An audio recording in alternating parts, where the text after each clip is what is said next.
Hola, ¿qué tal? Bienvenidos a todos a otra entrega de este curso de C++, en el que estamos viendo los operadores que tenemos disponibles en este lenguaje de programación. Y antes de continuar viendo operadores y ejemplos con operadores, vamos a ver una cosa importante. No es muy divertida, pero es importante y se debe conocer. Y me refiero a las conversiones de tipos que ocurren en C++ cuando utilizamos operadores.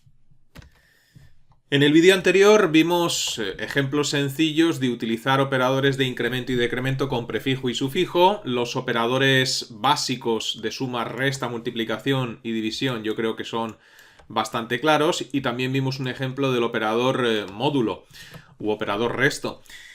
O residuo. Bien, pues cuando utilizamos operadores aritméticos, si los tipos son diferentes, a la hora de utilizar estos operadores aritméticos ocurren lo que se denominan conversiones implícitas, es decir, conversiones que realiza C++ sin que nosotros tengamos control sobre esas conversiones. Y conviene conocerlo, aunque sea un poco aburrido, porque a la hora de realizar diferentes operaciones aritméticas, como vamos a ver ahora después con algún ejemplo, podemos obtener resultados que nos dejen un poco perplejos o que no sepamos muy bien por qué nos está dando ese resultado si no conocemos lo que os voy a mencionar a continuación.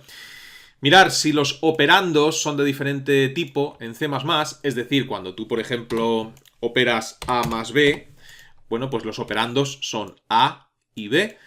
Bien, pues si son de diferente tipo, C++ va a convertir siempre uno de ellos. Esto no es exclusivo de C++, también lo hacen otros muchos lenguajes de programación, pero como digo, hay que conocerlo porque si no, a la hora de operar diferentes tipos, puedes obtener resultados que te dejen un poco descolocados. Entonces, ¿cómo convierte C++ estos operandos cuando son diferentes? Bueno, pues mirad, hay una regla que es la que conviene memorizar, y es que el tipo de dato del resultado siempre va a ser el tipo de dato más amplio o preciso de los operandos involucrados en la operación. Dicho esto, puede resultar súper confuso, pero ahora con los ejemplos que vamos a poner lo vais a entender. Pero bueno, conviene que deis al pause y que hagáis una lectura, aunque sé que es bastante aburrido, de todo esto que he escrito en la diapositiva, ¿no? Por ejemplo, si uno de los operandos es de tipo long double, el otro operando, sea del tipo que sea, se convierta en long double y el resultado va a ser siempre un long double. Si uno de los operandos es de tipo double, el otro se convierte a double y el resultado va a ser siempre de tipo double. Y así pues con el resto de casos que podéis ver aquí, ¿no? Si uno es de tipo float, todo se convierte a float y el resultado es float. Un signed log long, todo se convierte a un signed log long. Long long, todo se convierte a long long y así sucesivamente, ¿no? Si uno de los operandos es de tipo int, el otro operando se convierte a tipo int y el resultado será int. Como digo, esto es bastante confuso, pero siempre tenéis que tener presente lo que os he dicho antes, que el tipo de dato del resultado, cuando operas dos operandos, siempre será el más amplio o preciso. Bien, vamos a intentar ver esto con algunos ejemplos muy sencillos y luego pondré un ejemplo sencillo también para que podamos ver cómo, si no conocemos esto, podemos obtener resultados que quizás no son los que nosotros esperamos. Vamos a verlo. Bien, para ver estos ejemplos voy a seguir trabajando con el archivo en el que estaba trabajando en el vídeo anterior. Trabajo con operadores, así que voy a borrar todo el código que tenemos en el main. Si queréis conservar estos códigos y estáis siguiendo el curso a la par que yo, bueno, pues guardarlo y crear un archivo nuevo, evidentemente, ¿no? Bien, pues aquí vamos a crear tres variables, por ejemplo, ¿no? Una que va a ser de tipo entero, int a igual a 3. Una segunda variable que va a ser de tipo float, por ejemplo, float b igual a 4.0, poniendo la f de sufijo para indicar que es de tipo float. Y una tercera variable que va a ser de tipo double. Con esto me va a servir, en principio, pues para demostraros lo que venía diciendo hace un instante, ¿no? Double c igual a 8.0. Bueno, cuando nosotros en C++ declaramos una variable tenemos que especificar el tipo. Sin embargo, y esto lo mencioné en su momento, C++ permite inferir el tipo de una variable en función del valor almacenado en su interior. Es decir, yo tengo que especificar en C++ siempre el tipo de dato que almacenará una variable, pero si en principio no lo tenemos claro, podemos hacer esto. podemos utilizar la palabra reservada auto, y esto lo que hace es que C++ deduzca el tipo de dato que haya almacenado en A partir de su valor. Es decir, C++ mira su valor y dice, pues entonces esto es de tipo entero. De hecho, después de hacer esto voy a guardar cambios. Si dejamos el ratón quieto encima de la variable A, fijaos que nos indica que es de tipo entero, cuando yo le he indicado aquí que es auto. Sin embargo, si aquí le digo 3.0, guardo cambios, si dejo el ratón quieto encima de A, en este caso me está diciendo que es de tipo double, ¿no? Bueno, pues esto que ya vimos en su día, lo recuerdo por si a alguien se le olvidó. Porque ahora, después de declarar estas tres variables, lo que voy a hacer va a ser declarar una variable de tipo auto, a la cual voy a llamar resultado, y le voy a decir que esto es igual a A más B. La pregunta que os hago ahora es de qué tipo es resultado, teniendo en cuenta que A es de tipo entero y B es de tipo float.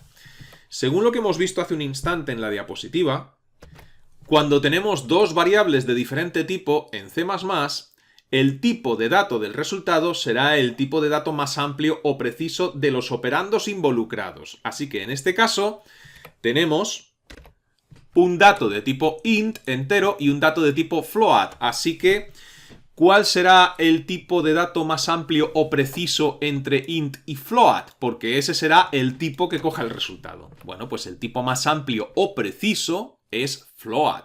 Está claro. Permite especificar decimales. Así que si dejamos el ratón quieto encima de resultado, Visual Studio Code nos debe de decir que el resultado es de tipo float.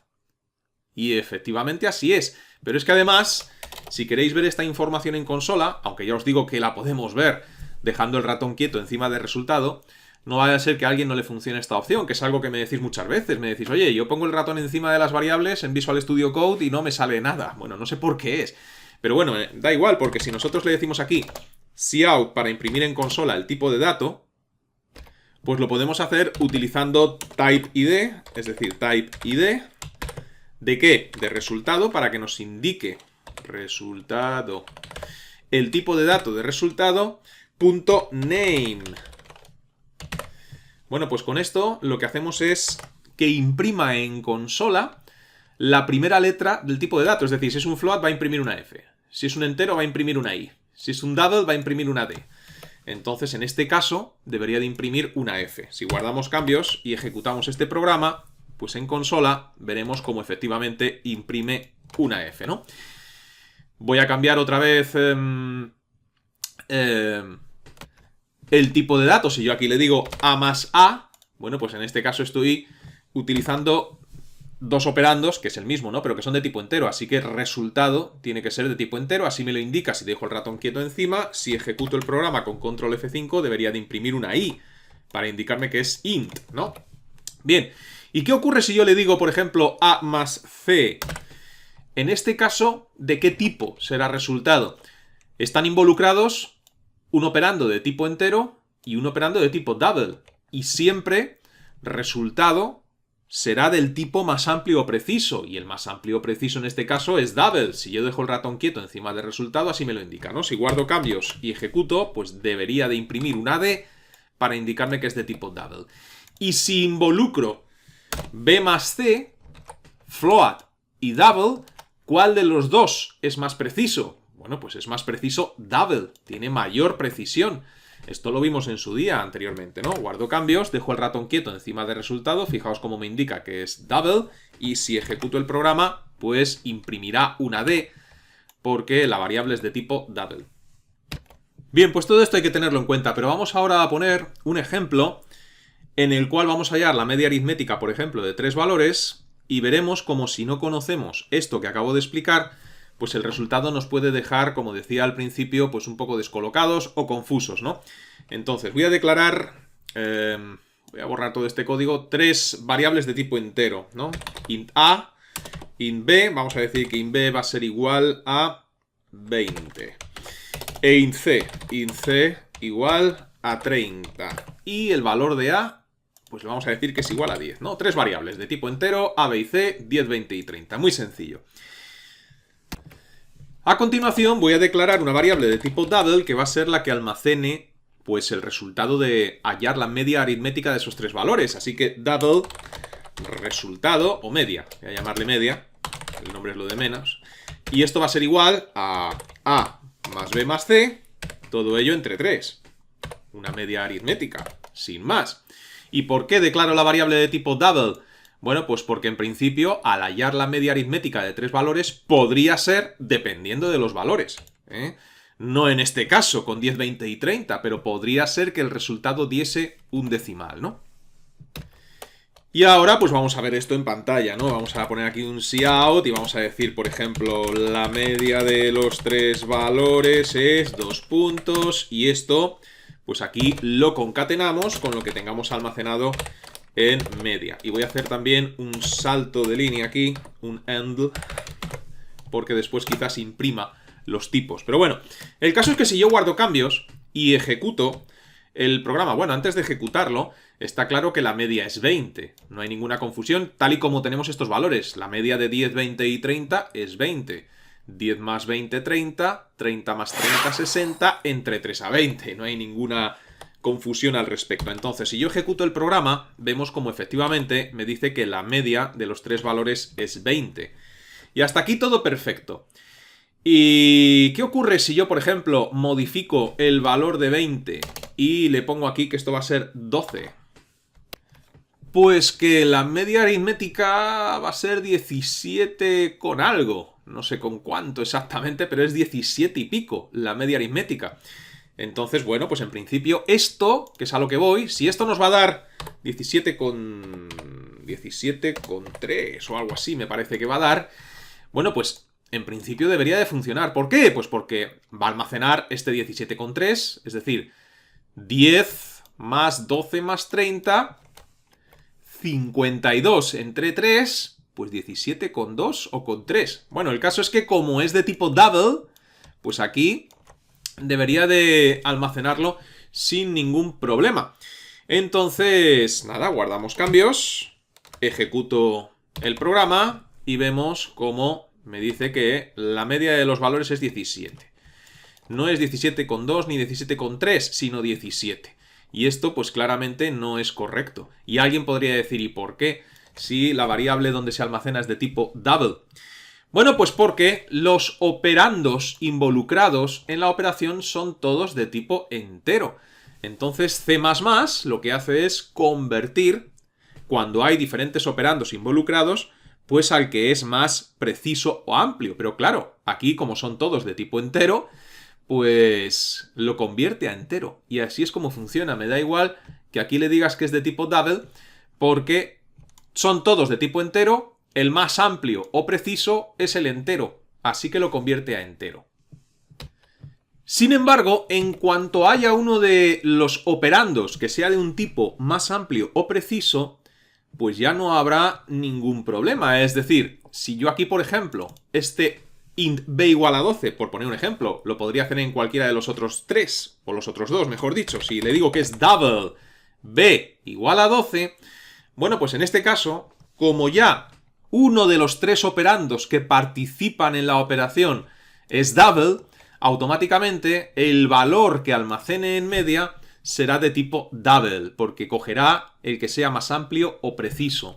Si yo guardo cambios y ejecuto el programa de nuevo, ahora vemos cómo sí que me dice que la media de los 3 valores es 17,3 periodo. Simplemente al cambiar el tipo de dato de uno de los operandos. Ahora lo que hace es C++ internamente, dice, vamos a ver, tengo un entero, un double y un entero que tengo que operar entre sí. La operación matemática me da igual, pero yo tengo que convertir a esto al más amplio o preciso. ¿Cuál es el más amplio o preciso? Este, el double. Y lo convierte a double. Dando exactamente igual de qué tipo es la variable que almacenará el resultado, porque ya habéis visto antes que a pesar de haber declarado la variable como de tipo double, la variable del resultado, si los 3 son de tipo entero, no hace, bueno, sí que hace la conversión y los convierte a enteros, porque son los 3 de tipo entero. Así que ojo con esto, hay que tenerlo muy en cuenta a la hora de utilizar operadores aritméticos en C++. Hay que tener siempre en cuenta los tipos de datos de los valores involucrados. Para terminar el vídeo, vamos a imprimir también el tipo de dato de media. Así que vamos a decirle aquí cout y vamos a decirle, por ejemplo, el tipo de dato de media es 2 puntos y esto lo concatenamos con type id de media.name para que nos imprima, como hemos visto antes, la sigla del tipo de dato. Hecho esto, si guardo cambios, tal y como tengo el código ahora mismo, y ejecuto el programa, pues me dice que el tipo de dato de media es D, es double, ¿no? Y si esto lo vuelvo a pasar a entero, pues claro, el resultado lo va a llevar a entero. ¿Qué ocurre si yo guardo cambios y ejecuto el programa de nuevo? Pues fíjate, como me dice que el tipo de dato de media es double, porque así está declarado, sin embargo, la operación da como resultado un entero porque los 3 operandos son enteros. Ojo con este comportamiento. Bien, nada más, vamos a dejar este vídeo de momento en el punto en el que nos encontramos. Y os recuerdo que si lo deseáis podéis registraros gratuitamente en mi academia virtual píldorasinformáticas.es, donde en la zona de cursos gratuitos tengo todos los cursos gratuitos que he ido subiendo a YouTube ordenados por categorías. Aquellos que deseéis que os resuelva las dudas relacionadas con los cursos tenéis la sección de cursos offline, y los que deseáis que os haga un seguimiento más personalizado, como si tuvierais un tutor en casa, con ejercicios, test, resolución de dudas y entrega de certificado al finalizar un curso, tenéis los cursos tutorizados. Estos catálogos se irán ampliando poco a poco con el tiempo. Hasta la próxima, que os vaya bien.